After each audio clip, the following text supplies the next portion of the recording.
नमस्कार। मैं देवेश आलू डेकोर की तरफ से आपका फिर से स्वागत करता हूं हमारे इस सेशन में। हमारा ये session copper and zinc composite panels के ऊपर है। इस सेशन को मैंने 3 हिस्सों में डिवाइड किया है। पहले हम कॉपर कंपोजिट पैनल्स के बारे में जानेंगे, फिर जिंक कंपोजिट पैनल्स के, और आखिर में जो दोनों की सेम खूबियां हैं उसके ऊपर कुछ डिस्कशंस करेंगे।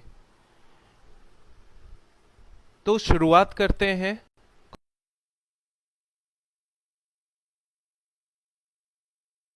कंपोजिट पैनल से। कॉपर कंपोजिट पैनल का जो ऊपर का लेयर होता है वो 0.21 mm thick pure copper sheet का होगा। ये कॉपर शीट 99.9% प्योर कॉपर की होती है। बीच में कोर, जो कि यूजुअली FR या फायर रिटार्डेंट कोर जिसे हम बोलते हैं वो रहता है, और नीचे में 0.5 mm थिक एल्यूमिनियम शीट रहती है।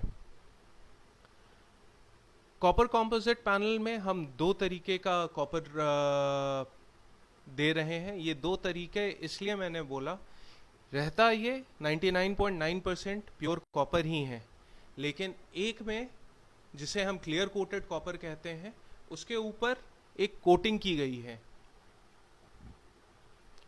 ये कोटिंग इसे लगभग में 5 साल तक या 5 साल से ऊपर तक सेम कॉपर के शेड में ही रहने देती है। इसके ऊपर पटीना नहीं आने देती है। और दूसरा जो हमारा प्योर कॉपर रहता है उस पर एक पटीना का लेयर आता है जो इसको ग्रीनिश टोन के तरफ लेके जाना शुरू करता है। पटीना होता क्या है? जब हम कॉपर को एक्सटर्नल एनवायरनमेंट में डालते हैं तो ये कार्बन डाइऑक्साइड और वाटर को एब्जॉर्ब करता है। तो ऊपर की जो इसकी लेयर है वो कॉपर कार्बोनेट की बन जाती है। ये कार्बोनेट की लेयर जो है आपके मेटल को बचा के रखती है। इसी कारण से कॉपर सालों साल तक इस्तेमाल होता है और उसमें कोई भी खराबी नहीं आती है। लेकिन यही चीज़, क्योंकि आज के दिन हम एक इंडस्ट्रियल वर्ल्ड में जी रहे हैं, इंडस्ट्रियल एरियाज में सल्फर कंटेंट भी मॉइस्चर के साथ पाया जाता है, तो वहाँ पर ये कॉपर सल्फेट बना सकता है। तो जो पटीना का कलर होगा वो हो सकता है कार्बोनेट से थोड़ा सा डिफरेंट रहेगा, लेकिन यहाँ पर भी ये पटीना का जो लेयर है आपके मेटल को बचा के रखेगा। इसे आने में कुछ समय भी लगता है, पटीना को आने में कुछ समय लगता है। ये पहले साल से ही नहीं आकर के आपके कॉपर के ऊपर आ जाएगा। इसे आने में थोड़ा समय लगेगा। ये समय हो सकता है 5 साल भी लगे, हो सकता है 20 साल भी लगे।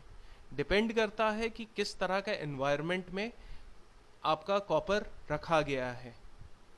कहने के लिए, अगर मैं इसको कम मॉइस्चर वाले एनवायरनमेंट में रखूँगा तो इसका पटीना थोड़ा लेट से आएगा, और जहाँ पर कोस्टल रीजन्स हैं या समुंदर के किनारे के पास की अगर कोई बिल्डिंग होगी तो वहाँ पर ये पटीना जल्दी आएगा।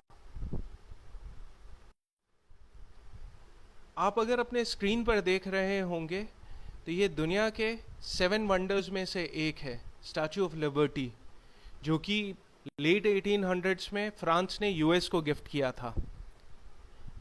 लेफ्ट साइड में जो आप देख रहे हैं वो इसका ओरिजिनल कलर था कॉपर का, गोल्डनिश ब्राउन कलर का, जो कि आज ब्लूइश ग्रीन कलर में चेंज हो चुका है।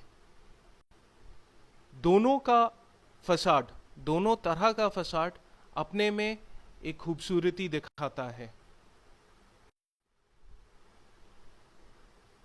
अभी अगर आप अपने स्क्रीन पर देख रहे होंगे तो ओल्ड और मॉडर्न आर्किटेक्चर मैंने दोनों दिखाने का कोशिश किया है। एक लेफ्ट साइड में जो कि काफ़ी पुराना एक यूरोपियन फोर्ट है, बीच में जो कि एक विला है, ये भी हमारे इंडिपेंडेंस के या 1900s के आसपास का है। और फाइनली जो राइट साइड में फोटो है, ये आज का मॉडर्न आर्किटेक्चर में कॉपर का यूसेज किया हुआ है। इन तीनों बिल्डिंग्स को अगर देखें तो तीनों बिल्डिंग्स अपने में एक अलग तरह का चार्म लेकर के आ रही हैं, और तीनों की खासियत ये है कि लेफ्ट हैंड साइड वाले से हमें ये पता चल जाता है कि कॉपर की उम्र कितनी हो सकती है। ये लाइव एग्जाम्पल्स हैं कॉपर कंपोजिट पैनल्स के इंस्टॉलेशन के इंडिया में।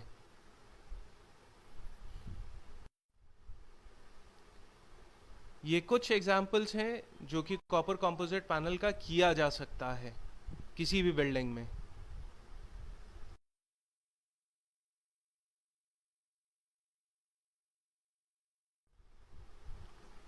अब हम दूसरे सेशन के डिवीजन में आते हैं, जो कि जिंक कंपोजिट पैनल के ऊपर है। जिंक कंपोजिट पैनल में जो टॉप लेयर रहता है वो जिंक टाइटेनियम शीट का रहता है, और जो बॉटम लेयर रहता है वो एल्यूमिनियम शीट का रहता है। दोनों की थिकनेस 0.5 mm की ही रहती है।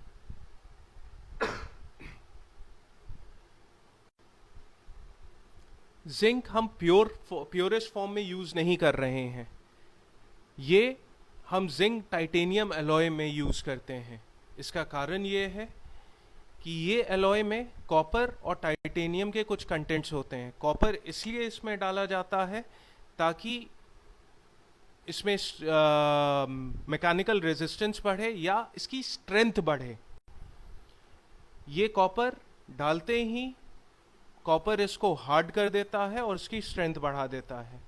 वैसे ही टाइटेनियम जैसे ही हम इसमें डालते हैं, तो अगर हम इस पर्टिकुलर शीट को किसी तरह का शेप देने का कोशिश करेंगे तो वो क्रैक नहीं करेगा इस टाइटेनियम की वजह से।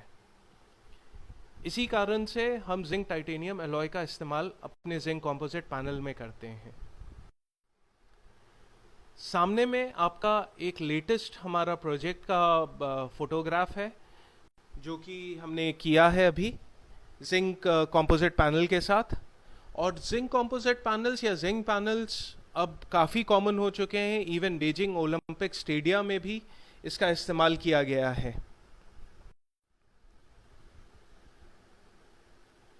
दोनों के एडवांटेजेस क्या हैं? दोनों के एडवांटेजेस ये हैं कि अगर मैं कॉपर की बात करूं तो कॉपर में एक स्पेसिफिक एडवांटेज उभर के आता है, इसकी एंटी माइक्रोबियल प्रॉपर्टीज़ या एंटी बैक्टीरियल प्रॉपर्टीज़, जिसका मैंने पिछले सेशन में अपने AG+ के सेशन में भी डिस्कशन किया था कि सिल्वर आयंस से कैसे बैक्टीरिया मर जाते हैं। वैसे ही कॉपर भी एक ऐसा मेटल है जिसके ऊपर बैक्टीरिया नहीं रेजिस्ट कर पाता है। और 4 घंटे के अंदर, अगर मैं अभी का बात करूं, तो हमारा कोरोना वायरस भी 4 घंटे से ज़्यादा इस सरफेस के ऊपर नहीं बैठ पाता है। इस सरफेस को एनवायरमेंटल प्रोटेक्शन एजेंसी US ने एंटी माइक्रोबियल का टर्मिनोलॉजी भी दिया है। ये 99.9% कॉपर के लिए ही दिया गया है। इसका इस्तेमाल सर्जिकल इक्विपमेंट्स में भी काफ़ी हो रहा है प्योर कॉपर का। इसीलिए हॉस्पिटल्स में जहाँ पर जर्म्स का, वायरसेस का, बैक्टीरियाज का बहुत ज़्यादा इन्फेस्टेशन होता है, वहाँ इसका इस्तेमाल करने से काफ़ी फ़ायदा हो सकता है। स्पेसिफिकली लिफ्ट लॉबीज़ में या इवन बिल्डिंग के इंटीरियर्स में नॉर्मल वॉल्स के ऊपर, जहाँ आपको लगता है कि लोग हाथ रख सकते हैं या छू सकते हैं, उन सारे सरफेसेस को आप कॉपर से क्लैड करिए, आपको ये जर्म फ्री एनवायरनमेंट देंगे। सेकेंड, जो कि दोनों के लिए कॉमन है, जिंक और कॉपर के लिए, कि ये एक लॉन्ग लाइफ एलिमेंट्स हैं।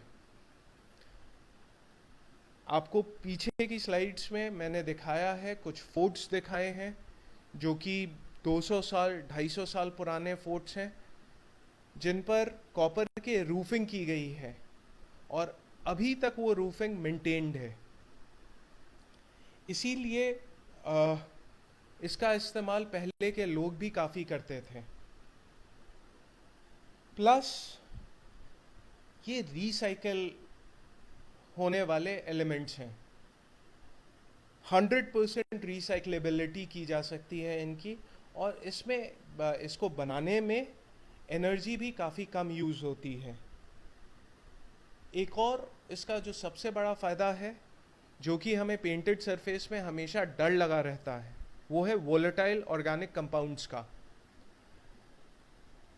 क्योंकि ये प्योर मेटल फॉर्म्स हैं, इसमें किसी भी तरह का गैस निकल के नहीं आएगा जो कि हार्मफुल हो सकता है एनवायरनमेंट के लिए।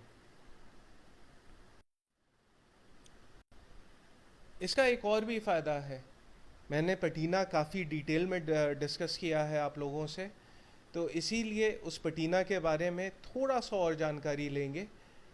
अगर मेरा गलती से स्क्रैच आ जाता है इस एलिमेंट के ऊपर, उसके ऊपर भी पटीना का फॉर्मेशन होगा, समय लगेगा लेकिन फॉर्मेशन ज़रूर होगा, और वो स्क्रैच धीरे धीरे ऑटोमेटिकली गायब हो जाएगा।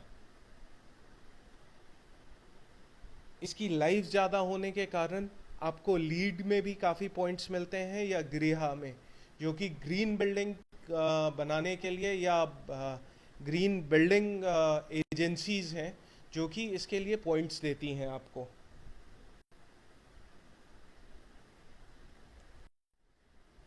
आज का मेरा सेशन यहीं ख़त्म होता है। हमसे सवाल ज़रूर पूछते रहें info@aludecor.com पर।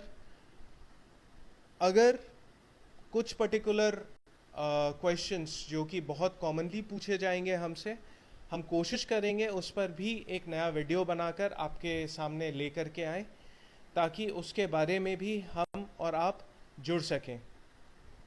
घर पे रहें, सुरक्षित रहें। धन्यवाद।